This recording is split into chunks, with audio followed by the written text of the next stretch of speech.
اعوذ باللہ من الشیطان الرجیم فإن مع العسر یسرا ان مع العسر یسرا۔ معزز سامعین گرامی قدر، مشکلات کے دور میں، تکلیفوں کے دور میں، مصائب کے دور میں یہ آیتیں بندہ مومن اور مسلم کے لیے ایک پھاہے کی حیثیت رکھتی ہیں۔ اللہ رب العزت نے ارشاد فرمایا اور تاکید انا کے ساتھ ارشاد فرمایا کہ بے شک آپ خود بتائیے اللہ رب العزت کو تاکید کا، انا کا یا قسم کھا کے بات کرنے کی ضرورت کیا ہے؟ ومن اصدق من اللہ قیلا ومن اصدق من اللہ حدیثا۔ اللہ سے زیادہ سچی بات تو کسی کی ہو نہیں سکتی، لیکن یہ آپ کی اور میری تسلی کے لیے کہ ہر مشکل کے بعد آسانی ہے۔ اور یہ جو دو مرتبہ ہے، یہ ایک لمبی چوڑی بحث ہے، محدثین نے اس کا جو خلاصہ بیان کیا وہ یہ ہے کہ ایک مشکل کے بعد اللہ ایک آسانی نہیں دیتا بلکہ دو آسانیاں دیتا ہے۔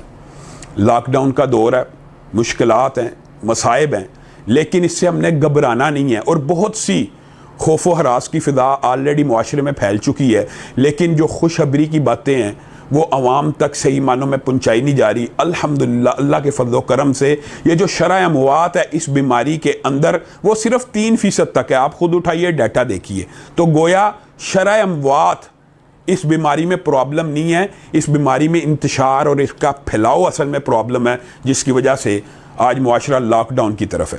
اور لاک ڈاؤن کے حوالے سے بھی یہ بات یاد رکھیے، عسیٰ ان تکرہوا شیئا وہو خیر لکم۔ اللہ رب العزت کہہ رہا ہو سکتا ہے کسی بات کو تم برا جانو لیکن اس میں تمہارے لیے خیر ہو، تو ہم نے اس میں سے خیر کیسے ڈھونڈنی ہے؟ ہم نے ٹائم مینجمنٹ کرنی ہے۔ ہم جو گھر کے اندر وقت گزار رہے ہیں اس کو مفید بنانا ہے، وقت کو ضائع نہیں کرنا۔ اللہ کا اس میں بھی ہو، اس شر کے اندر بھی ہم نے خیر ڈھونڈنی ہے۔ اپنے گھر کے اندر سورۃ بقرہ کی تلاوت، اب بتائیے کوئی پرابلم نہیں، کوئی کام نہیں، کوئی کاج نہیں، پورے دن میں سورۃ بقرہ کی آپ خود تلاوت نہیں کر سکتے، گھر میں لگا دیجئے، ہر روز گھر کے اندر سورۃ بقرہ کی پوری تلاوت ہو، شیاطین جنات آفتیں بلائیں ویسے ہی گھروں سے دور ہو جاتی ہیں۔ جو دوسری بات ہے سب سے بڑی وہ یہ ہے کہ آپ نے بچوں کو ٹائم دینا۔ بیوی بچوں کے لیے آپ کے پاس ٹائم نہیں، آپ ویسے موبائل کے اوپر بیزی رہتے ہیں، گھر آئے تب بھی موبائل پکڑا، کاروباری مصروفیات۔ بچوں کی تربیت کرنی ہے، بچوں کی اصلاح کرنی ہے، بیوی بچوں کو ٹائم دینا ہے، ان کو رجوع الی اللہ اور توبہ کی تلقین کرنی ہے، ان کو کچھ دعائیں سکھانی ہیں، سمجھانی ہیں۔ سب سے پہلی بات فضائل کی دعائیں آپ میں سے کسی بندے نے نہیں چھوڑنی۔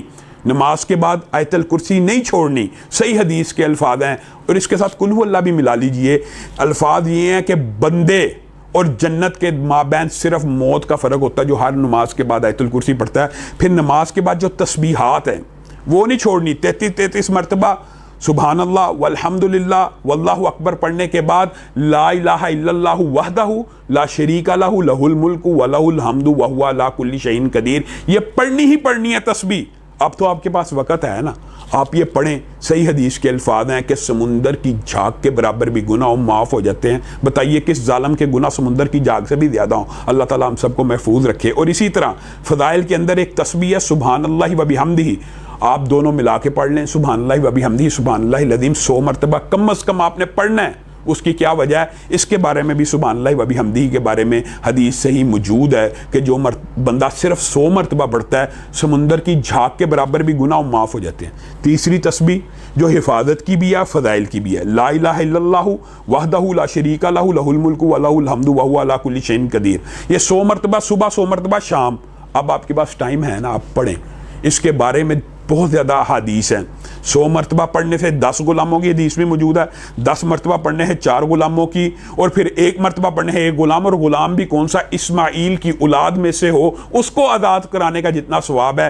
صرف 1 مرتبہ پڑھنے سے 1 کی حدیث بھی آ گئی۔ یہ اصل میں اللہ رب العزت فضائل کے اندر آپ کے اوپر اور میرے اوپر تخفیف کرتا ہے۔ 100 مرتبہ کے بارے میں بھی صحیح حدیث ہے، 10 غلاموں کی آزادی، 10 مرتبہ کے بارے میں بھی صحیح حدیث ہے 4، اور 1 مرتبہ کے بارے میں بھی یہ تو ہے۔ اور اس کے اندر حفاظت بھی بہت ہے۔ یہ صرف فضیلت کی حدیث نہیں ہے، یہ انسان کے اوپر جتنی آفتیں جو آپ سمجھتے ہیں، نظر بد، جادو ٹونا، بندش، اور اس وبا کے عالم میں بھی اگر آپ 100 مرتبہ صبح و شام پڑھیں گے تو آپ ان سب شیاطینی جو حملے ہیں، شیاطین کے جو حملے ہیں، ان کے شرور سے، جناتی حملوں سے محفوظ ہو جائیں گے۔